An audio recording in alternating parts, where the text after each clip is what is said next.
श्री तुलसीदास जी महाराज एक बार वृंदावन आए चित्रकूट से, और तुलसीदास जी महाराज जो हैं ये भगवान को प्रणाम नहीं करते थे, हमारे श्याम सुंदर को। बोले क्यों? बोले तुलसी मस्तक तब नवे जब धनुष बाण ले हाथ। बोले बंसी छोड़ के धनुष बाण हाथ में लोगे तब मैं आपको प्रणाम करूंगा।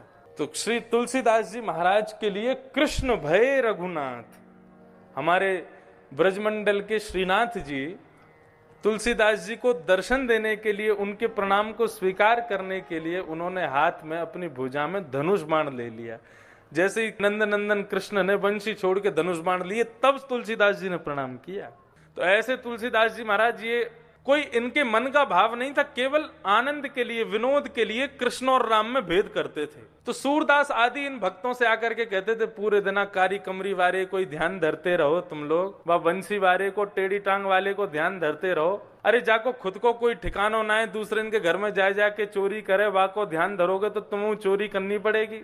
हमारी रघुनाथ जी की शरण में आ जाओ, हमारे राम जी की शरण में आ जाओ, सब कल्याण करेंगे राम जी। सूरदास जी महाराज कहते थे, बोले नहीं हम अपने गोपाल जी के ही ठीक हैं। और सूरदास जी को नेत्र तो थे नहीं। तुलसीदास जी बोले देखो भाई तुम कितना भी लड़ लो हमसे, लेकिन श्रेष्ठ तो राम जी ही हैं। सूरदास जी बोले हाँ राम जी श्रेष्ठ है, मना कब कर रहे हैं, लेकिन गोपाल जी से बढ़िया कोई नहीं है। बोले देखो ये कब तक लड़ाई झगड़ा हमारा चलता रहेगा, आज हम तराजू में तोल के देख लेते हैं, जिसका वजन ज्यादा वो जीत जाएगा। सूरदास जी बोले ठीक है कर लो तुम जैसे करना चाहो। बोले मैं अपने ठाकुर जी को लेकर के, अपने रघुनाथ जी को लेकर के एक पडले में बैठूंगा, आप अपने गोपाल जी को लेकर एक पडले में बैठना, और दोनों नापेंगे, जिसका वजन ज्यादा, जिसमें बल ज्यादा, उसका पडला नीचे आ जाएगा और वही फिर विजयी माना जाएगा। और एक और शर्त है, यदि रघुनाथ जी जीत गए तो कल से रघुनाथ जी के पद गाने शुरू कर देना सूरदास जी, और यदि तुम्हारे कन्हैया जीत गए तो हम कल से कन्हैया के पद गाने शुरू कर देंगे। दोनों में शर्त लग गई।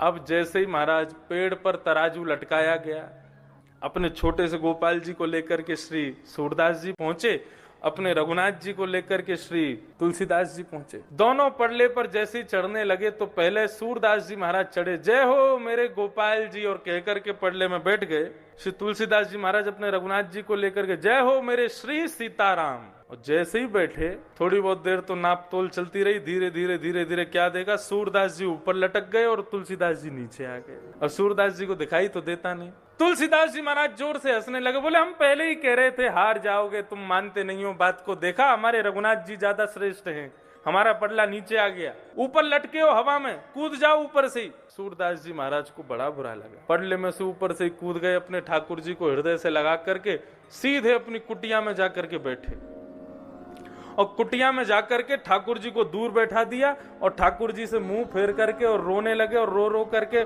कह रहे हैं, बोले पूरे दिन गला फाड़ फाड़ करके तुम्हारा गीत गाते हैं, कीर्तन गाते हैं, हमको नेत्र दिए नहीं, दिखाई देता नहीं, पूरे दिन में ना जाने कितनी बार गिरते हैं पढ़ते हैं, फिर भी तुम्हारा भजन नहीं छोड़ते हैं। और आज तुलसीदास जी के सामने नाक का सवाल था मेरा, पूतना को मारने के लिए 7 दिन के थे, तब जान आ गई आपने। सक्टासुर, घासुर, बकासुर, धनुकासुर को 6-6 महीने की उम्र में मार दिया, लेकिन आज एक भक्त की लाज बचानी थी तो जरा से भारी नहीं हो पाया।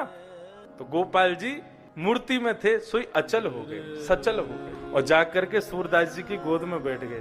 बोले बाबा, बार बार उनकी ठोड़ी को पकड़े तो सूरदास जी बोले दूर बैठो, मुझसे बात मत करो, तुमसे बात ही नहीं करनी है, तुम ऐसे ही करते हो।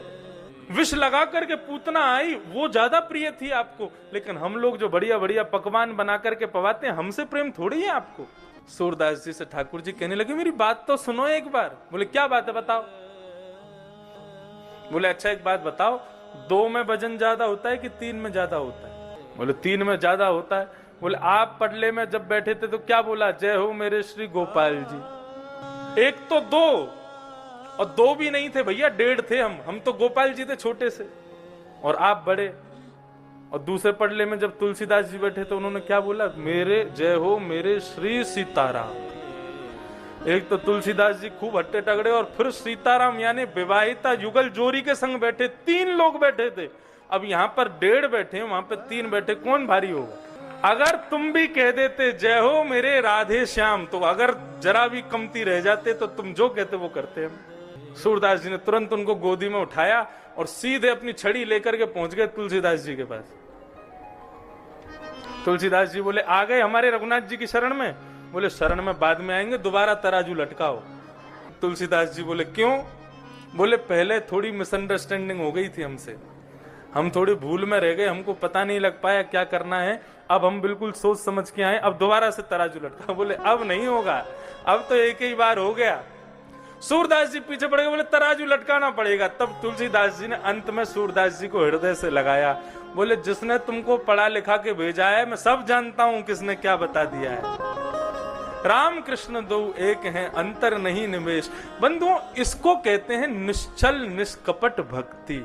ये भगवान को अति प्रिय है। सूरदास जी से कोई कहता था आपके पास नेत्र नहीं है, दिखाई आपको देता नहीं है, आप नेत्रहीन हो फिर भी भगवान का इतना भजन करते हो, जिसने आपको अंधा बनाया उसी का भजन करते हो। सूरदास जी कहते थे, बोले भगवान ने तुमको नेत्र वाला इसलिए बनाया ताकि तुम संसार देखो, मुझे नेत्रहीन इसलिए बनाया ताकि मैं संसार को ना देखूं, केवल अपने ठाकुर जी को देखूं, इसलिए मुझे नेत्रहीन बनाया। बोले तुम्हारे नेत्र तो संसार को देखने के प्यासे हैं, लेकिन मेरे नेत्र तो ठाकुर जी को देखने के प्यासे, इसलिए मैं नेत्रहीन।